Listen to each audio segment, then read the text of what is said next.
Thank you so much, Mr. Agbaje, for joining us. You've not been in the news for a long time, but for some reasons, you came into the news, and it was about you leaving the PDP for the APC. Give us a sense of what exactly is happening. Are you planning it?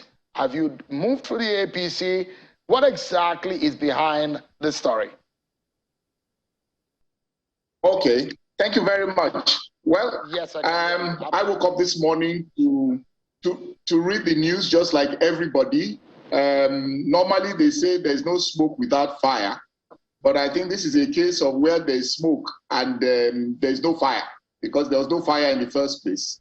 I think it's one of the downsides of social media, where mischief makers can just throw up anything and it's out there. There is no truth whatsoever to it, no fire. So this is smoke without fire. I remain in the PDP. Okay, so can you break it down what you meant by what you tweeted when you say and you call meaning that's in Yoruba language, for those who are not speakers of Yoruba language? What do you mean by that tweet? Decrypt it for us, if you may. Well, I think basically the caption that I was said to have written was our local. In other words, it's our turn.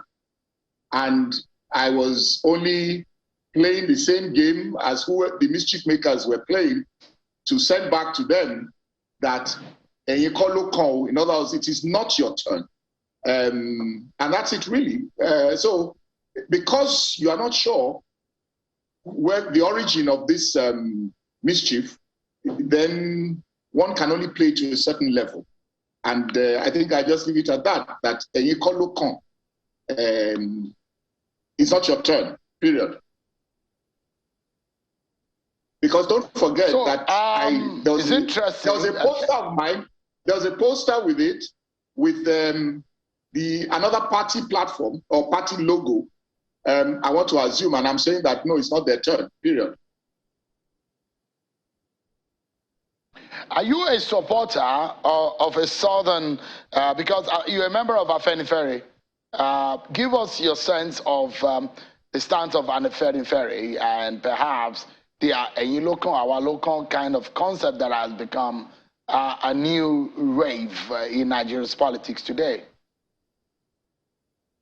Well, I won't speak for Afeni because I have not been in the forefront, or shall I say, I have not been very active in the organization as it presently stands today. But if you're asking for my views, yes, definitely, I would say that as Jimi Agbaje, I was hoping that in the spirit of equity, justice, fair play, that the rotation would go round. But it's obvious that the two major parties have decided to play. One has decided to murder religion. The other has decided to murder ethnicity. So we're stuck with it. But if you ask for my views originally were that there should be rotation, and I haven't changed that. But having said that, the position has been taken. I'm a member of PDP, and I'm bound by that decision that has been taken by the party. Give us a sense of, because as far as things are concerned, you are an elder statesman in many sense, and I wouldn't want to start analyzing why you are an elder statesman, but well, from your own point of view, it is obvious that Nigeria is in dire need of a way forward, someone that will chart a new course for the nation going forward from 2023. And the security, the economy. There are a lot of issues on the table. Uniting the nation above every other thing is very crucial. Now, for those who will think ethnicity, religion, these are non-issue. They shouldn't even determine the quality of the candidates we put forward. Do you agree with those sentiments or that school of thought that Whether Muslim, or to the north or to the south, it doesn't matter. As far as Nigeria gets quality, what do you make of this argument? Ordinarily, it should not. But in our circumstance, they do matter. And that's why I said that the two parties have murdered, one has murdered ethnicity, the other has murdered religion, unfortunately. But that is the situation we find ourselves. You see, we are in a country today where we're like a country that is at war. And whoever is going to come to take over in 2023 must be ready for post-war governance. You know, it's like a country that everything has collapsed. You just mentioned it, security, every system. I laugh when people talk about, oh, why is the judiciary like this? Why is the police like this? Why is INEC like this? And I say that people are looking for an island of purity in a system that has more or less collapsed. There's no such thing. And so we're going to need to have, so that's why I said ordinarily it shouldn't matter. But what Nigeria is going to need, based on the contraption that we have now in all the parties, I suppose there are 2, 3 major or 3, 4 major parties, is to look for people who accept that we're at war and that what Nigeria needs is a reset. And when we talk about a reset, it's in the line of what you have when you had the Great Depression in America and you had a New Deal, the New Deal. And after World War II, in Europe, you had what they called the Marshall Plan. We're going to have to do a reset. We're going to need to have a leader that people trust because we're going to need to make sacrifices. We're in big trouble everywhere.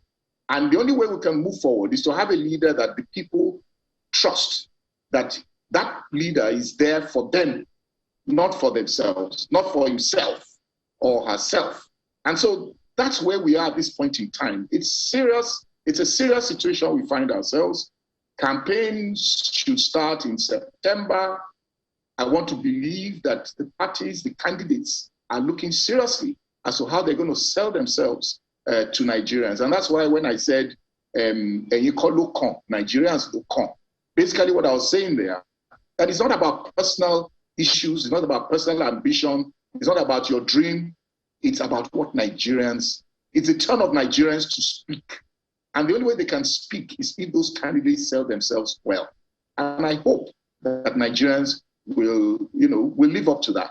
It's time for Nigerians to speak and ask those questions from the parties. What do you really have for me? Not what you have for yourself. And it's not just about stories. It's not about propaganda. It's not, again, about religion. It's not about ethnicity. You've gone past that. Not to settle it. You've gone past that. And you're all carrying that baggage one way or the other. At least the 2 major parties are carrying that baggage and they're rolling with it and they have to roll with it. But then they've got to earn the trust of Nigerians. What's the consequence? You said one party has murdered ethnicity and the other murdered religion. What is the consequence of this action on our politics, on the polity itself? Well, there's a measure of, shall I say, lack of trust. There's a measure of you're not unifying the way you should unify because people are taking opposing ends. And so it's difficult to then it's more difficult to carry everybody along. So those who are still fighting, as you can see, those who are still upset with rotational issues are still on that. Those who are on religion will be on that. And so that's not what we need at this time. At this time, we need to have leaders who are going to say, we've got a problem. Yes, maybe like Yaradua, if you remember when President Yaradua came on. He came on a very shaky platform or in a shaky way. But he came up and said, I admit that the system that threw me up was bad, but I'm going to change it. And people bought into it. And that's the kind of thing I'm asking our leaders who want to, govern us to accept that there is a defect, there is a problem at this point in time. And that to change that problem is that they have to accept that there is a problem rather than trying to defend it. I hear the parties talking about, oh, there's nothing wrong in Muslim. Of course, there's something wrong in Muslim. oh, there's nothing wrong in rotational presidency. Of course there's something wrong with rotational presidency. So accept it and say, you know what, this is it. Now, how do we make it better? And I think that's the way to go forward. If we don't do that, then we're not going to get Nigerians to rally around the leadership and get the results we want. All right, Mr. Jimi Agbaje, I must sincerely thank you for your interventions tonight on some of these issues. So it's clear to us that you are still a member of the PDP, you have not moved to the APC. Thank you so much for clarifying these issues for us tonight. Thank you very much. Thank you.